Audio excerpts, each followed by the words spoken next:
Victory is one of the member of Family of Churches of Every Nation, and we have a long year objective. So I'll just bring us back. For our apostolic team, our year-long objective for this year is the mission of God. If you still remember, we have 4 weeks of that in January, the mission of God, that each one of us, whether whatever demography or whatever background that we have a mission from God. And that person seated next to you is a man or a woman of mission. God placed that person. Whether hindi po siya walang purpose. May purpose po yan at may mission galing kay Lord. Now, we have a mission from God. The mission of God is not something that we make. It's already made for us. Not something we are forced in, but something we are meant to participate in. Now, we are a church. We are multi-generational church that is committed in reaching and discipling the next generation. But what kind of leaders we are discipling and we are raising? What kind of leaders that we are reaching out to, or what we want to raise, and what kind of leaders we are as God sent us into the mission field. So dito po papasok itong series natin, Lead Last. Because the kind of leaders we want to be as God used us in His mission expansion or His kingdom advancement is servant leaders. Say with me, servant leaders.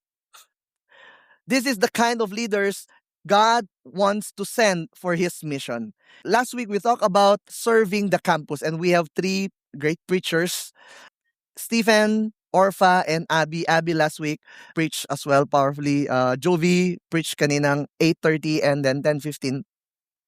And we've learned last week about Jesus asking His disciples, they are asking who's the greatest of them all. And they talking about greatness.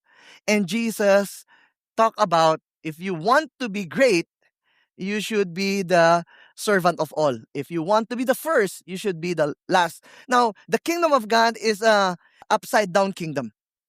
Many people want them to be great, but in Jesus, if you want to be the great, you be the servant of all. Now, He used a word, not just servants, but slave of all.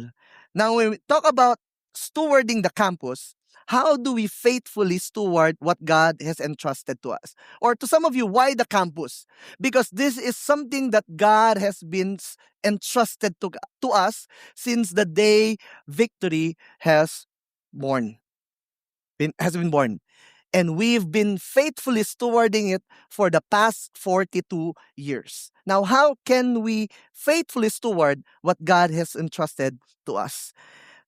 Jesus not just teach the disciples, now He is demonstrating to them what it means to be true leaders or great leaders in His kingdom. So open your Bibles with me. Can I ask everyone to all stand in reverence to the Word of God? Let's read in John 13. You can open your Bibles with you or swipe your gadgets. Make sure lang po na you'll open your Bible up. Go to John 13. This is from the writing of John, and this is now the entering from the public ministry to more closing his, for 3.5 years, his public ministry. And now Jesus about to be crucified or arrested, and He took the time to spend with the disciples in John 13, and He shared a powerful teaching, and not just teaching, but He demonstrated what true or great leaders should do. Verse 1 to 17, John 13. Now, before the feast of the Passover, when Jesus knew that His hour had come to depart out of this world to the Father, having loved His own who were in the world, He loved them to the end. During supper, when the devil had already put it into the heart of Judas Iscariot, Simon's son, to betray Him, Jesus, knowing that the Father had given all things into His hands and that He had come from God and was going back to God, rose from supper. He laid aside His outer garments, and taking a towel tied it around his waist. Then he poured water into a basin and began to wash the disciples' feet and to wipe them with the towel that was wrapped around him. He came to Simon Peter, who said to him, "Lord, do you wash my feet?" Jesus answered him, "What I'm doing you do not understand. You do not understand now, but afterward you will understand." Peter said to him, "You shall never wash my feet, or you never wash my feet." Jesus answered him, "If I do not wash you, you will have no share with me." Simon Peter said to him, "Lord, not my feet only, but also my hands and my head." Jesus said to him, "The one who has bathed does not need to wash except for his feet, but it's completely clean. And you are clean, but not every one of you." For he knew who was to betray him. That was why he said, "Not all of you are clean." When he had washed their feet and put on his outer garments and resumed his place, he said to them, "Do you understand what I have done to you? You call me teacher and Lord, and you are right, for so I am. And if I then, your Lord and teacher, have washed your feet, you also ought to wash one another's feet. For I have given you an example that you should do just I have done to you. Truly, truly, I say to you, a servant is not greater than his master, nor is a messenger greater than the one who sent him. If you know these things, blessed are you if you do them." This is the word of the Lord. Let us pray. Father, thank you, Lord, for not just teaching us what leadership looks like. All of us here, God, we have a measure of leadership in our homes, in our workplace, in our school. Influence, God, with other people. But Lord, help us, God, to see and embrace your calling, God, for each one of us. May you bless the preaching of your word. Remind us, Lord, how can we serve others the way you serve us. Bless the preaching of your word in Jesus' name. Amen and amen. You can all be seated. Now, this is one of, if not the most known when it comes to servant leadership, the story of Jesus. How many of you here, you've read that story before? Jesus washing the disciples' feet. And I think lahat po tayo, if not all, we are familiar with that story. Now, on the night before his crucifixion, Jesus did something shocking. The only one whom the disciples called Lord and teacher took a towel, knelt down, and washed their feet. In doing so, he gave a living picture of servant leadership. And this is the kind of leaders, student leaders, and disciples we are raising in the campuses. God has given us opportunity to speak to many campuses, but what kind of leaders do we want to raise and want to teach to them? It's not the kind of leaders that the world tells us, but the kind of leaders that the Word of God tells us. This passage teaches us the motivation, the posture, and model of true service. Whether you have, all of us here, we have an ounce of influence or authority. Even services that the the most, not the most, the introvert person, okay, uh, can influence at least 10,000 person in his lifetime. Now, when I said influence, it can be good, it can be bad. But I hope that person seated next to you, tignan mo na, sino sa inyo good influence yan? Mukha namang good influence po, okay? Ay, wala po masyado, okay. Good influence. Now, let's look at the motivation of service. The motivation of service is love. The chapter begins with a powerful statement about Jesus, his love for the people that he's discipling. So the motivation of service is love. John 13 verse 1, I'll read in the last part. Sabi niya, having loved his own who were in the world, he loved them to the end. Okay? May katabi ka bang punong-puno ng pagmamahal? Full of love. That you can say that that person, grabe tong magmahal, ibahin mo siya. Tama? Yung, meron ba dito mga if you're married, 'di ba, alam na alam mo talaga, 'di ba, till death do us part. Yung mga gano'n. Now Jesus' service flowed from that genuine love. This is a great reminder that leaders do not serve for recognition, power, or personal gain. They serve because they care for people. And how many election, time and time again, people mas nagpaparamdam po sila, nagsaserve sila, not really because they care for people. Are you here with me? Okay? But wag na po natin lahatin, okay? There are few leaders that they are genuine with their love for the people. But leaders in the world, when you say they use their service as a way to earn personal gain, recognition, and power. But for Jesus in his kingdom, it's different. You serve because your motivation of serving is coming out from that love. Now, the foot washing was an expression of Christ's unconditional love. Ano? Now, think about with me the sacrificial thing you have done. Okay? I remember one time my youngest brother did something. Buhat bangko pala to. Did something, and because that's his birthday, ginawa ko, sabi ko sa papa ko, ako po ang may kasalanan. Wow. So yun, pinalo ako. Can you think about, or not just the most sacrificial thing you do, the least thing that you will do? Maybe to some of us, washing the dishes or cleaning the bathroom. Now, think about that time, washing the disciples' feet is unthinkable. Even masters, they consider teachers, they cannot expect and assume their students will wash their feet. How much more Jesus? He is their master, he is their Lord. He stooped down and washed their disciples' feet. In a time that there is no rubber shoes, in a time there's no pavement. So they're walking. So madumi po yung paa nila. And during that time, wala po silang upuan na katulad niyang pagkakain. Kailangan nila yung yung parang Japanese style. So, alam mo talaga, maamoy talaga yon. And they're not willing even to wash each other's feet.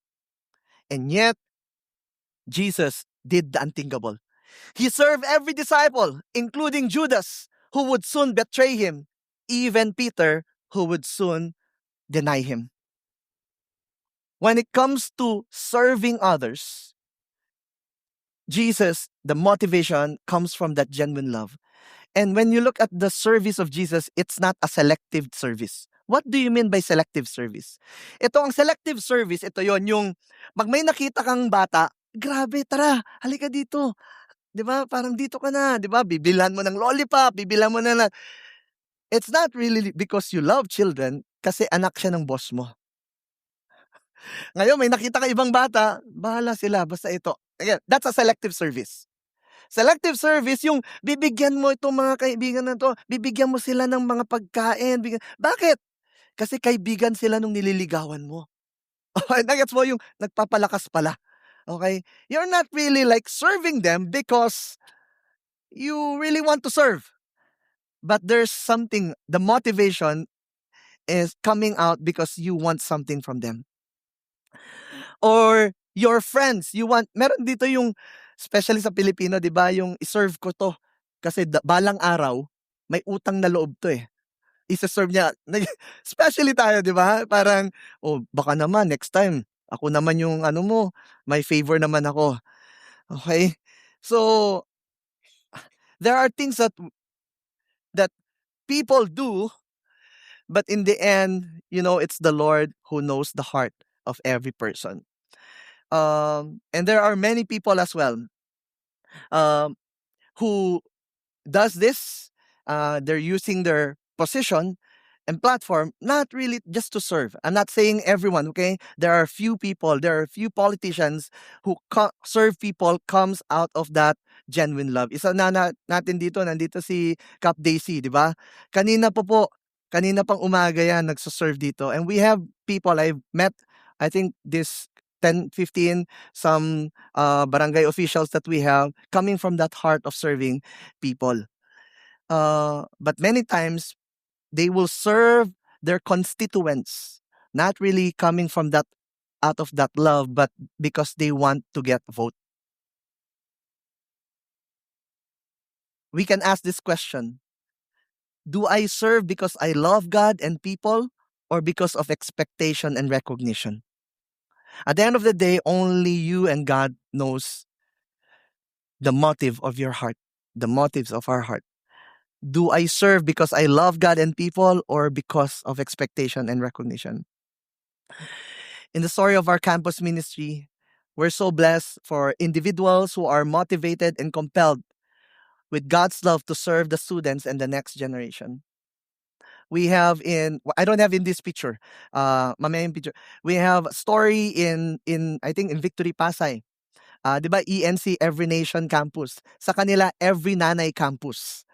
Because these are parents who come together, and whatever they can, they will serve for the students. They go to the campus. I think ano yung Pasay High School. They go there, and then makikita mo parent at saka yung anak niya serving the students. You are not too young to serve the next generation, nor too seasoned to serve the next generation. Wag na tayong lumayo. We have one of the couples in our Victory Santa Mesa fam. Yung isa nag-play ng drums kanina, okay? JM and Joanne. Nandiyan pa. Okay. Ito po sila. Wala po sila diyan, okay? And you could see their heart. I know JM, yung heart nila just to serve. I think this is yung high school parang celebration or sem-ender for that high school fest na ginawa nila, and then they cook for the students. Not just that, but after walang tulog, going to serve with us sa high school fest. And there are, these are few people, hindi po nila alam na ilalagay ko sila. So, these are few people in our community that you see, meron ba silang makukuha sa mga students? Wala. But they just coming from that love from God and saying, Lord, this is what we have, and we can serve these people, serve the students as well. And thank you so much. Palakpakan naman natin si Lord for their example as well. And I think si Kriza, nandito si Kriza, nasaan ba siya? Papunta-punta. Kriza has a work, a day job, and not just weekdays, but even weekends. Kaya baka nasa work, okay? Weekends. But si Kriza ay nandun siya sa pinakataas, okay? Kasama ni Sander to do the hosting in that high school fest. We have almost 100 high school who've never been to church. That's their first encounter, what it means, and to understand that someone loves them and someone died for them. And Kriza has work weekdays, and yet carving time, saying na Lord, pinaglalaban niyo po talaga. Nakikita, tama ba? Sa mga nakakilala kay Kriza, alam niyo to. Pinaglalaban niya talaga yung time niya just to be with students. And I can go on and go on for people. Jovi shared kaninang umaga yung dati niyang director ng NSTP, okay? Teacher niya. Okay, Ma'am Lani, alam niyo, nandito rin. And then there are many people who coming from that heart. Do they receive anything from the students? None. But they understood what it means to serve God's people out of that genuine love for God. And I hope the next time we serve, may we serve out of that genuine love. Second is the posture of service. The posture of service is humility. Verse 3-5 says, Jesus, knowing that the Father had given all things into his hands, and that he had come from God and was going back to God, he rose from supper, he laid aside his outer garments, and taking a towel and tied it around his waist. John described the remarkable thing Jesus did on that unforgettable night, that he scribbled it years later na as if parang last week lang or yesterday lang yung scene na yon. tumatak talaga sa kanya that he could remember every detail of it. We could just say that Jesus washed the disciples' feet, but he said he rose from the supper, he removed his outer garment, and put on an apron. It's so vivid because every detail of that matters. Jesus knew his divine identity and authority, yet he lay aside his outer garment and washed his disciples' feet. He knew that Judas will betray him. He knew that Peter will deny him. Yet he used his authority not for power tripping, but he used his authority to serve people. At this critical moment, at this evening before the torture of the cross, Jesus did not think of himself. He thought about his disciples. And this teaches us that humility is not thinking less of yourself. Pag sinabi mong humility, uy, ano ka naman, yabang mo, maging humble ka. So kaya po tayo mga Pilipino, hello po, hello po. Parang thinking of less of ourselves. But humility is not thinking less of yourself. It is thinking of others before yourself. If Jesus wanted to display the image of a servant, he would have a servant, one of the disciples, do all the preparation of work, and then he could have quickly wiped a cloth on a few dirty feet and consider the job done. But that's not what happened. It could give us an image of servanthood and loving leadership, but Jesus did not just want to demonstrate that. Jesus gave himself completely to this work. He rose from the supper, comfort, convenient. He removed the robe is speaks of authority. Kaya pag binalikan niyo po yung during the time when the prodigal son, ang unang binigay nung father is the robe, symbolizes his identity and his authority. But Jesus removed his, a symbol of power and authority and put on the symbol of menial task. And he did the unthinkable one. We've learned about the two words servant and slave. A servant was a hard worker who maintained the master's household. That is a servant. But slave was someone forced into service. Slave, even if you don't want, wala kang choice kundi gagawin mo. These were two of the lowest positions in Jewish society. Yet Jesus reverses their status in the community of the disciples, indicating prominence and greatness. If this is what the culture says about slave and servants, they are the lowest position in the society. In the kingdom of God, slaves and servants speaks of greatness and prominence. You want to be great? Be the servant of all, be the slave of all. The kingdom of God is an upside down kingdom. Jesus turns that whole system upside down and says that in his kingdom, greatness is defined not by how many serve you, but by how many you serve. Greatness in God's kingdom is measured not by how many serve you, but by how many you serve. This is a great challenge, and this is hard for us, especially Filipinos. Ask me why. Why? Ask me why.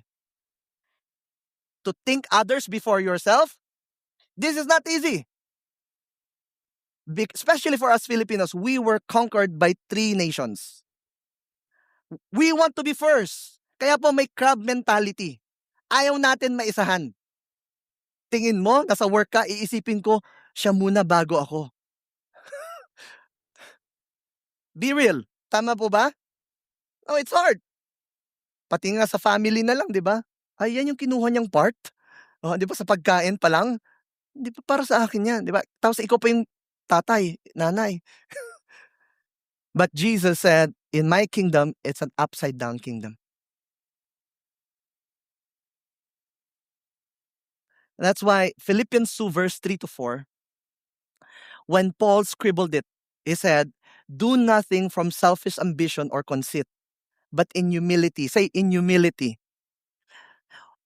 In humility. The pattern of the world is wanting placement and position.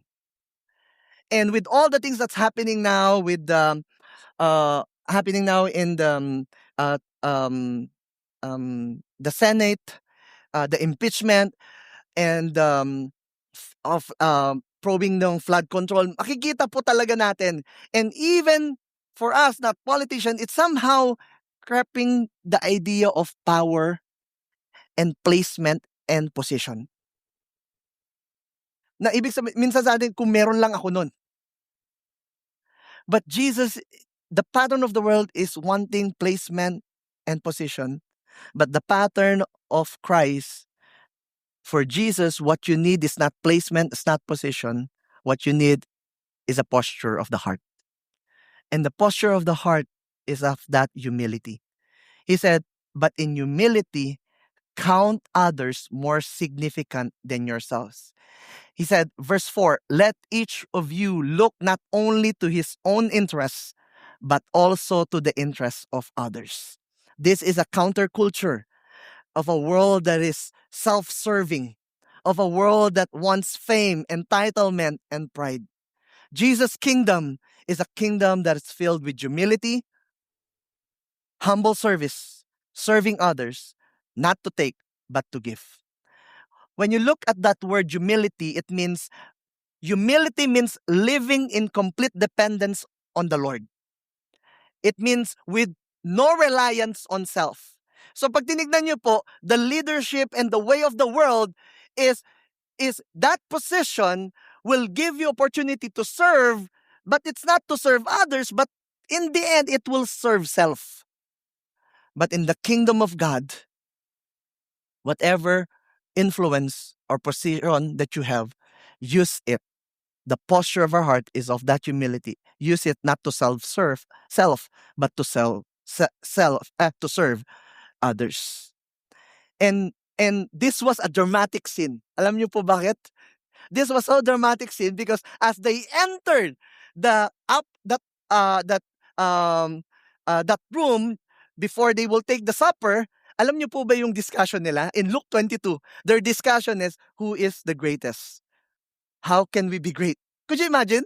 On their way, and then pagdating nila doon, nakaupo sila, ikaw ba? Ikaw ba? Ikaw ba? Jesus took his robe. This is so dramatic. The disciples entered that room debating, arguing among themselves to which of them was the greatest. But what he did, Jesus illustrated true greatness. It's not just a mere lip service, but it entails personal involvement.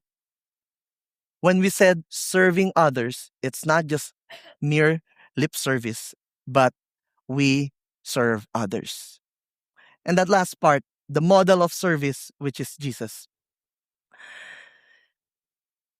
We get the motivation, the posture, and we look to Jesus, the pattern of our lives and our service before God. Verse 12 says, when he had washed their feet and put on outer garments and resumed his place, he said to them, do you understand what I have done to you? In short, gets nyo ba? It doesn't mean if you're with Jesus, it doesn't mean that you know everything. How come Jesus needs to explain to them, did you guys understand? Because what he did is a counterculture. It's not normal for them. And then Jesus said, you call me teacher and Lord, you are right. For that I am. If I then, your Lord and teacher, have washed your feet, you also ought to wash one another's feet. Question. It's easy for the disciple to wash Jesus' feet, right? Kasi ginawa ni Lord sa kanila, gagawin ko, Lord. But it's hard for you to wash each other's feet. It's hard for the one who will, grabe naman, dumi naman ito. It's hard also for the one that will, it shows vulnerability.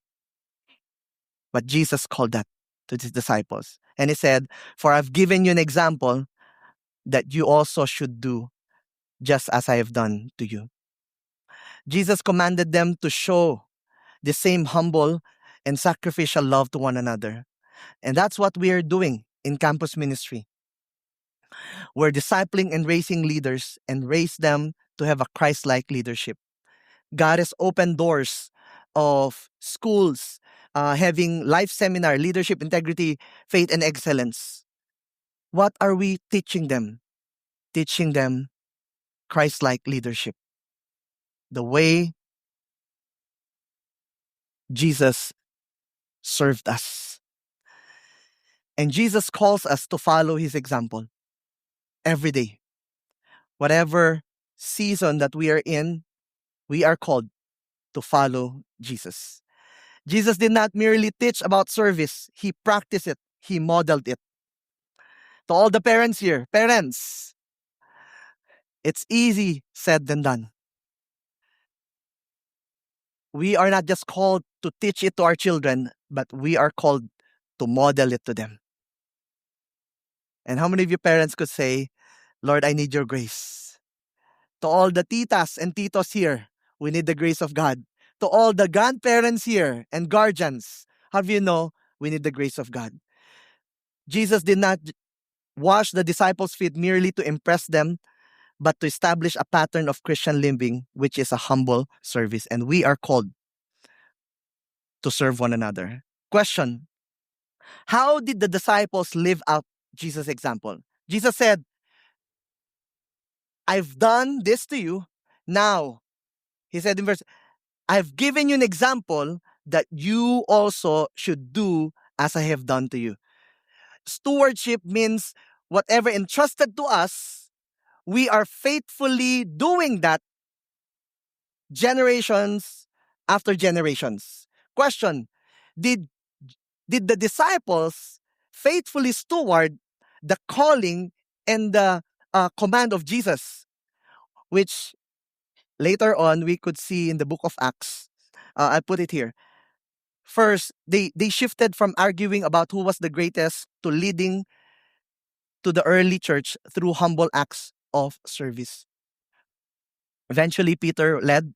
Eventually, um, um, other disciples led. Stephen led. And all of these people led. It's not more of looking about who's the leader, but their acts of humble service, whether in public nor in private. Second, the apostles organized daily food distribution and practical help for widows and the needy in Acts. And later on, we will look at the church history. The first orphanage, the first school, the first hospitals has been brought by Christians who understood what serving people looks like. Third, they devoted their lives to serving Christ and proclaiming the gospel, with most of them ultimately suffering persecution and martyrdom for their faith. So the question is, did the disciples live out Jesus' example? The answer is yes. In their own share, they live out Jesus' example. The disciples live out Jesus' example by exchanging the pursuit of greatness for a life of humble service, sacrificial ministry, and faithful devotion to Christ. That's why, to summarize my message, Jesus defined true leadership through humble service rather than self-interest. And this is something that we will pass on to the next generation and to the next generation. If we as a church want to be a great influence in our city, in our nation, then we must be the servant, not just of the church, but the servant of all.